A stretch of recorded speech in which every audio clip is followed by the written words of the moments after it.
Hi everyone, welcome to our Helping Habits Egg Donation Information session. My name is Ivy Sauter. I am one of the Her Helping Habits support workers, as well as a birth and postpartum doula and a retired known egg donor through Her Helping Habit. So what is egg donation? Egg donation is a generous and life-changing gift. During today's session, you'll learn about the process, requirements, risks, and rewards of becoming an egg donor. Her Helping Habit is Canada's first known egg donor agency and has quickly expanded globally. So why donate? The most common reason that people decide to become an egg donor is because it's rewarding helping people. But another great reason is to learn more about your own genetics and fertility. Through your egg donation cycle, you'll receive genetic and hormone testing completely free, which is a wonderful way to provide you with information about your health. Another good reason is financial reimbursement. Now, in Canada, egg donors can't be directly paid for eggs.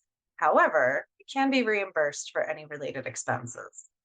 This typically includes lost wages for you and your travel companion, phone and internet bills, child or pet care while you're traveling, lawn care while you're traveling, maybe even special groceries. Another good reason is that you get to travel to another city, province, or even country completely free. You have a whole separate budget provided through our agency to provide you with flights for you and your companion, hotels or other accommodations, mileage, and gas to be paid for. Another fantastic reason is you get to form a very unique and transparent relationship through known egg donations. As a known donor, you have the opportunity to develop a unique lifelong relationship with your recipients and donor offspring. This can be a great source of joy for both you and the donor family. This type of relationship isn't required, but we do ask that at a minimum, you be open to contact in the future from any children born of your egg donations when they turn 18. So what are the requirements to become an egg donor? We require that you be between the ages of 21 and 34 years old. You must be in excellent physical and mental health and have no reproductive disorders or abnormalities. Be a non-nicotine user and non-drug user for at least 3 months prior to applying. Not currently be on the Depo-Provera or Nexplanon shot for birth control for at least 3 months prior to applying. Willing to undergo a criminal background check if requested. Adhere to all protocols, medication, appointments, lifestyle, and communication between all parties. And commit to donating as a known donor. So what's the egg donation process look like? Step 1 is to connect with us. Send us an application. Step 2 is to connect with your recipients. Step 3, begin medical consultations. Step 4, clinic counseling.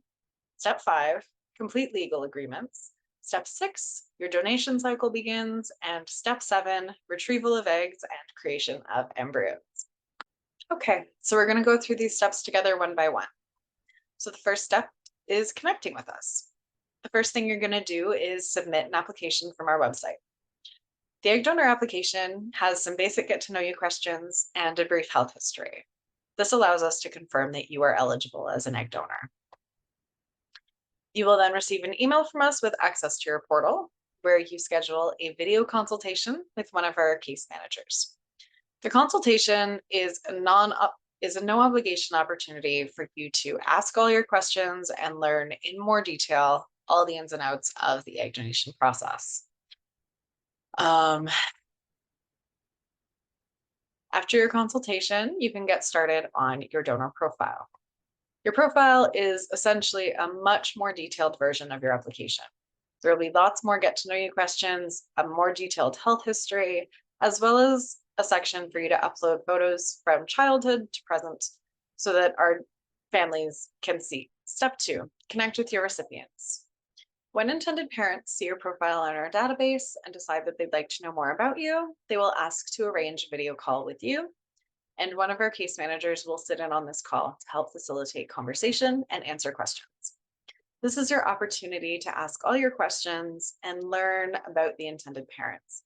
You will also discuss things like how much contact you're comfortable with and whether or not you would like updates. The idea of this is just to figure out if you and the intended parents are a good fit. If the meeting goes well and all parties want to move forward, then we'll consider you matched. The egg donation process involves a thorough screening process to ensure that you're a suitable candidate. This includes a medical exam, genetic testing, and psychological evaluation. So, what's included in a screening appointment? First, lots of blood work. They'll measure hormone levels and do an STI panel. You'll also have an internal ultrasound done, and there's a possibility that the fertility clinic would like to do an external ultrasound as well.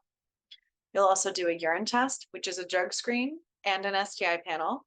It's very important that you pass your drug screen, and an oral swab. This is a genetic test. It's important to note that the clinic may also perform a pap test if you've never had one or if you're due for an updated test. Once we get your screening results, we move on to step 4, clinic counseling. This appointment aims to ensure that you are well prepared for the potential outcomes and risks of egg donation.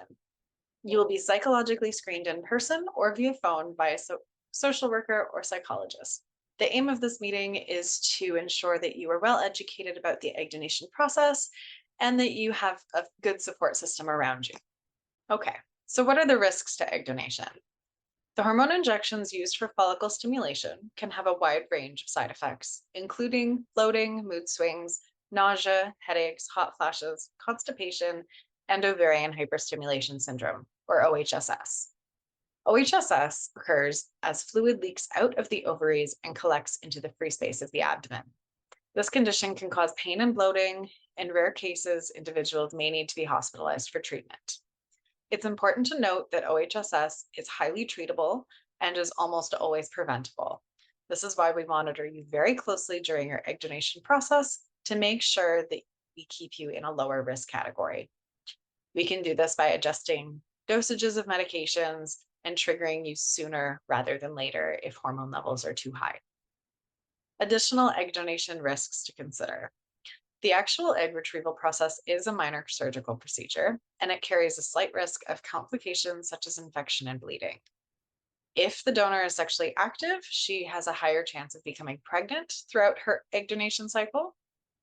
Some egg donors have feelings of regret over not knowing a child who is genetically related to them, which is why we only do known donations. So, step 5, complete legal agreements.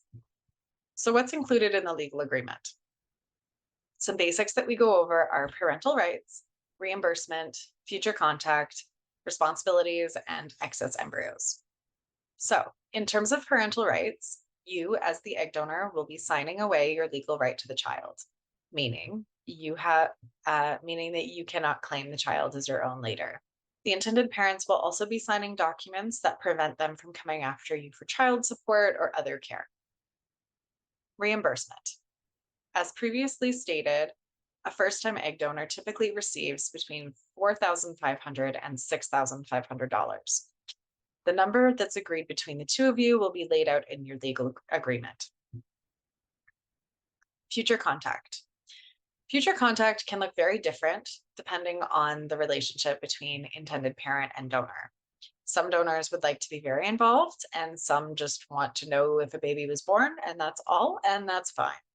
It's important, however, to state your wishes here and make sure that you are both on board and feel comfortable with the level of contact preferred.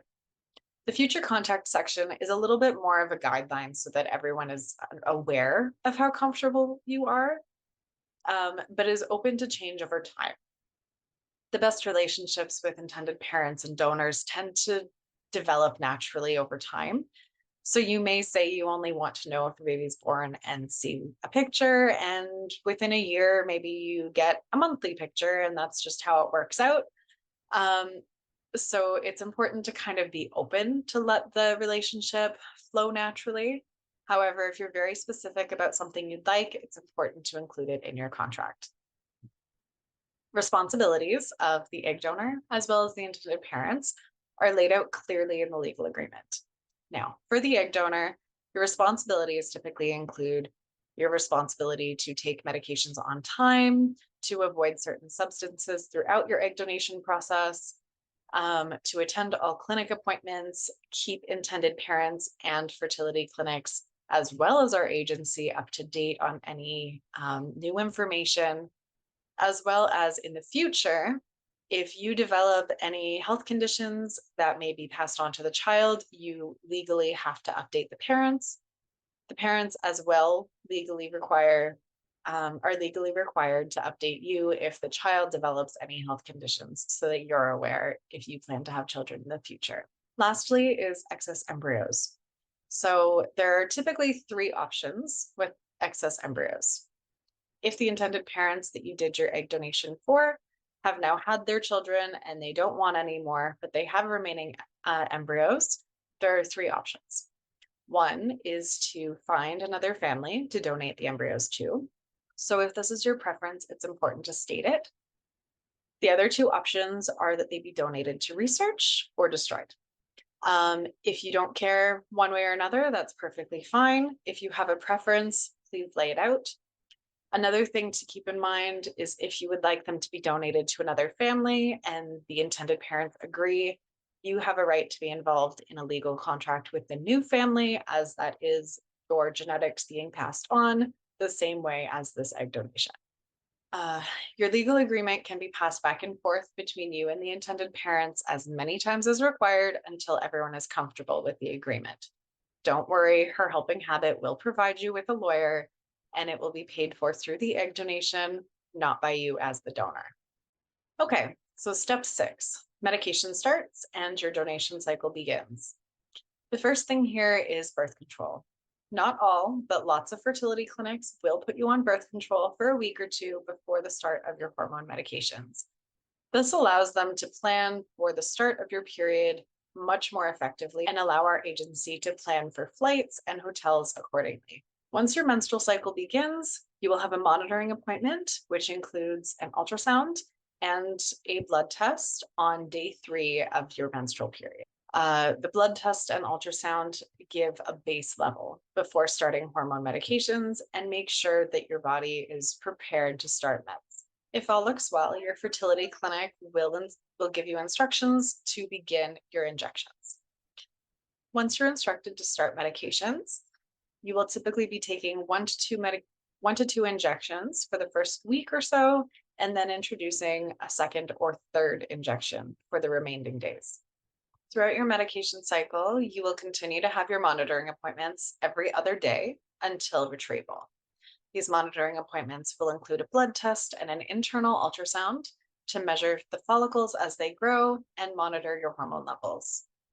If it looks like your hormone levels are too high, we can trigger you early or adjust medications accordingly. On average, about 9 to 12 days after starting your hormone medications, you'll be instructed to take a trigger shot. The trigger shot can be 1 or 2 injections to trigger your ovulation. This medication is specifically very time sensitive. If your clinic instructs that you take the medication at 10:30 p.m., you need to take it at 10:30 p.m. Your retrieval will be scheduled exactly 36 hours after taking your trigger shot. Okay, step 7, retrieval day. On the day of your retrieval, you should arrive at your appointment at least 15 to 20 minutes before your scheduled time. You'll be taken into a pre-op room where you will change into a gown and have an IV inserted. When it's time for the retrieval, you'll be brought into the procedure room and the retrieval will be done under conscious sedation. The egg retrieval is done using an ultrasound probe and a suction needle. Both will enter the vaginal canal, and using the ultrasound probe to guide the needle, they will puncture once at the top of the vaginal canal directly into each of your ovaries and suction out the mature follicles. This whole process only takes about 15 to 20 minutes, and then you'll be returned to the recovery room. Once in the recovery room, you'll be provided with snacks and something to drink. There you will have the IV removed, and when you feel ready, you'll be allowed to leave. Now, it's important to note that on the day of your retrieval, you must have a companion to come with you to the appointment and bring you home. They will ideally stay with you for the next 24 hours to monitor you and help you during the initial recovery. If no one can accompany you, someone from our team will. All right. Thank you very much for joining me today. If you have any questions, you're more than welcome to reach out to us by email at eggdonation@herhelpinghabit.com. You can check out our social media, Her Helping Habit, or if you're ready to apply, you can do that at our website, www.herhelpinghabit.com.